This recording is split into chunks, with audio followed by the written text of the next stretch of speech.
Hello people of the internet, my name is George, the artist here at Leafy Games. I'm Preston, the programmer, and we have some new stuff to show you this week. So as probably many of you know, the alpha for PULSAR Lost Colony was released on the 25th of February, just a few days ago. So it was pretty rough start, but we're starting to iron out some of the edges and improve the systems and general gameplay. And yeah, we released our first update, and our next one's coming in early this coming week. So keep an eye out for that. So we're just going to show you what we have so far, as well as a quick tutorial of what you can do in the game right now. So by pressing play, you can start a crew. None of this stuff actually works right here yet. Password protection should be in the next build. So currently, just keep that in mind and welcome other crew members. So you click next. Naming your ship is a pretty important thing. This will actually be the name of the lobby that your friends will have to look for in order to join your game. And so you name it by simply just clicking in the white box, deleting the generic name, and just adding whatever name you want. And you start the game by clicking engage. After the game loads, you'll be able to choose your class. Currently, the classes have no specific specializations. It doesn't matter what you choose. We'll just choose captain for now. In the future, there will be interesting things that only certain classes can do. We're not there yet, but we will be. So, as some of you from the previous devlogs may have noticed, that the bridge is entirely redone from scratch. Just one of the things we wanted to do for alpha. Spruce it up a little bit. We also redid all of the screens from scratch. Now you can see they're like holographic projections. We did this for a number of reasons. Preston, do you want to go into that? Well, we switched how we render the screens to the Unity's built-in GUI, just rendering the render textures. We switched to NGUI, a custom system I designed where it draws all the screens at the same time. So it uses NGUI to draw them on the GPU now, so it has a lot faster performance, and the screens render at the same frame rate as the game, so they should feel very smooth. But that was definitely the big technical change to the screens. Should make them a little more quicker and easier to use, hopefully. And because of that, we are still implementing them, which is why a few of you may have noticed that there's fewer screens here than there were in the previous builds, but that will change throughout the development. It's also good to test them out and get them working. So not only do the new screens help with performance, but they're also a bit deeper, because since we're redesigning them from what we learned so far. Just tell them what you're doing there with space. Oh yeah, you press the space bar. It's a new thing, and you can freely manipulate your cursor without moving your camera. Here's the previous way. Sometimes it can get a bit jarring because your camera's moving with it, but if you hold space and let go of space, it's a pretty nice little thing we think adds a lot to the game. So, do you want to talk about the new reactor screen, Preston? Sure. So the new reactor screen, instead of allocating energy usage, it allocates energy limits. So in this case, we've set the science lab at a limit to 100% of its power usage. The science lab will use however much energy it is allocated. It's just a processor, so you give it more power, it just becomes faster. Shields will use power when they are charging, and they'll use as much as you can give it. Depending on the shield generator, some shield generators can use more power and charge faster. Same thing with weapons. Certain weapons will use more power in order to get full usage out of them, but you can increase the limit here and charge them faster. So there will be a point potentially, so if I had like a very weak weapon set, it's potential that it wouldn't actually use a ton of power. So it depends on the actual components and how much power they use. So it'll take a little bit more getting used to, but you will also be able to use a different screen, the component screen, to see how much power usage is being used by each component. But that's a little bit bigger than the screen. That'll be happening in a future update, but that'll give you the precise breakdown of every component and how much power it's using. So, but that's just for the screen.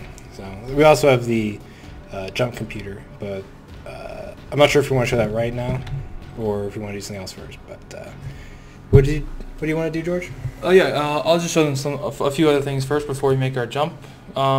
Just to clarify, the yellow bar actually illustrates the usage of each components, and the weapons won't use any energy unless they're charging. The shields won't use any energy unless they're charging as well, unless they're damaged and they're recuperating. And the engineering won't actually use any energy unless the ship is moving and the pilot is flying the ship. So it should add to the efficiency of the ship as well as maybe make it a little more realistic. So just quickly, this is the ship weapon screen. It's a bit similar from what we had previously. You can still target engineering, science, weapons, and life support for other ships, and you have 2 impulse blast weapons currently installed on the ship. By clicking disarmed, you'll toggle it to charging, and when it's fully charged, it will launch from the ship and wreak havoc on your enemies. And it's better to aim the ship, the forward firing part of the ship, towards the enemy drone, or any enemy really in the future, because the targeting system is not as powerful. It won't make like complete turns. It needs some time to hit the target. We might show that off later. The piloting screen is pretty blank right now, but you can still activate it by pressing R, and it'll bring you to, of course, this familiar control scheme. Pressing W will move the ship forward. S will move it backwards. A and D will make it strafe left and right. I believe Q will descend the ship along the y-axis, and E will have the ship rise. So you can modify your relative altitude via Q and E.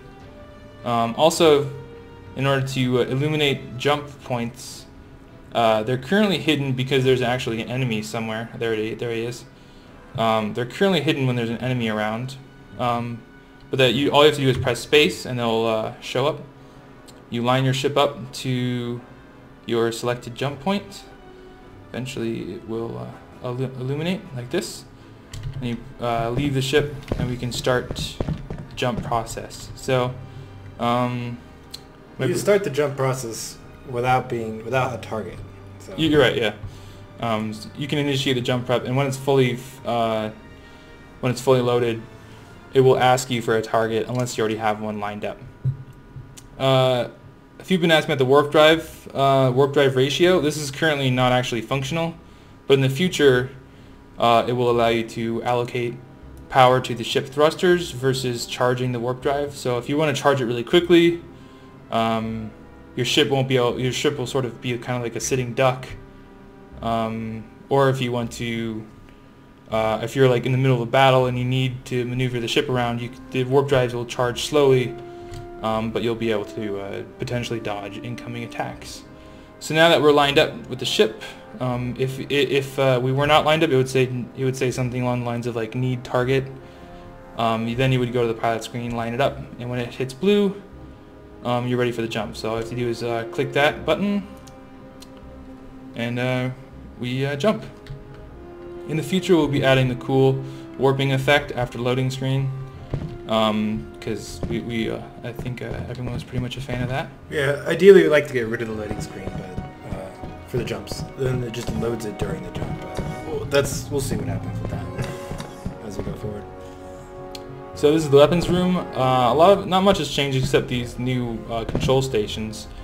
Currently, if you just walk up to one of them and press R, you can man a turret.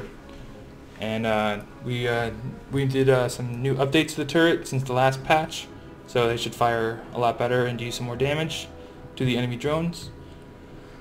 And you just press R to escape again. And we're currently working on, there's been a few reports of some people getting motion sickness, so we're working on some potential solutions there, so just keep that in mind. And here are the other two. You just walk up to them, and this is the right one and the one on the left side of the ship. Oh, sorry. They can be a little tricky here. Is this alright, yeah, so they're inverted, but we'll work on that in the future. That's a tiny thing.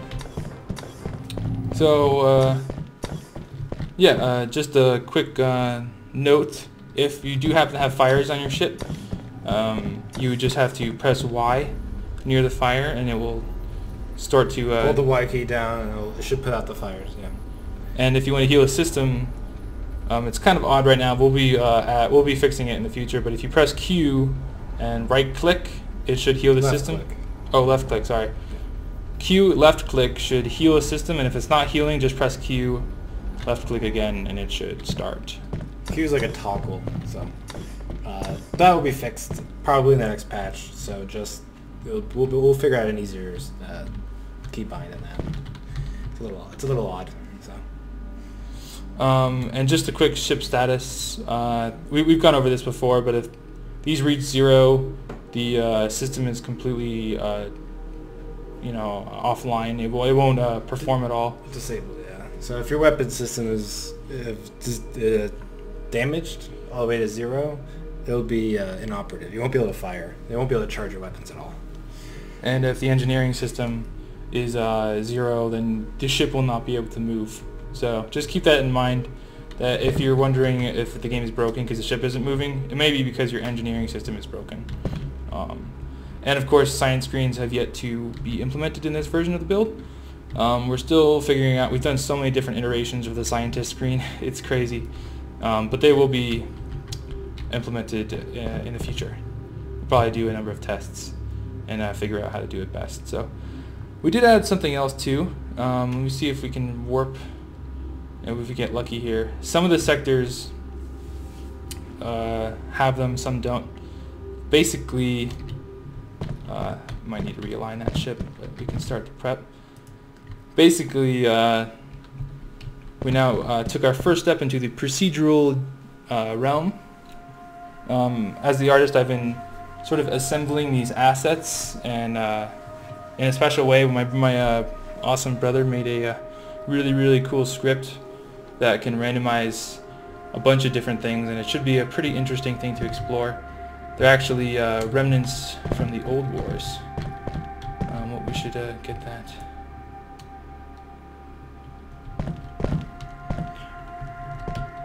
Alright, so as you can see here, there is some really a large, interesting structure out in space. This is our first step into the procedural realm. What you'll find that you'll probably come across a number of these strange hunks of metal and wreckage. These are actually sort of almost historical things. These are remnants from the old wars. So they're basically just... An interesting way to think about it would be, say like you have like a battleship and it sinks during some kind of great war on Earth. When it reaches the bottom, it's sort of this decrepit hunk of metal, and almost in the future, after many years, it might even be able to support an ecosystem, or who knows what you'll be able to find in that old, piece of abandoned metal. And so that's what these things sort of emulate.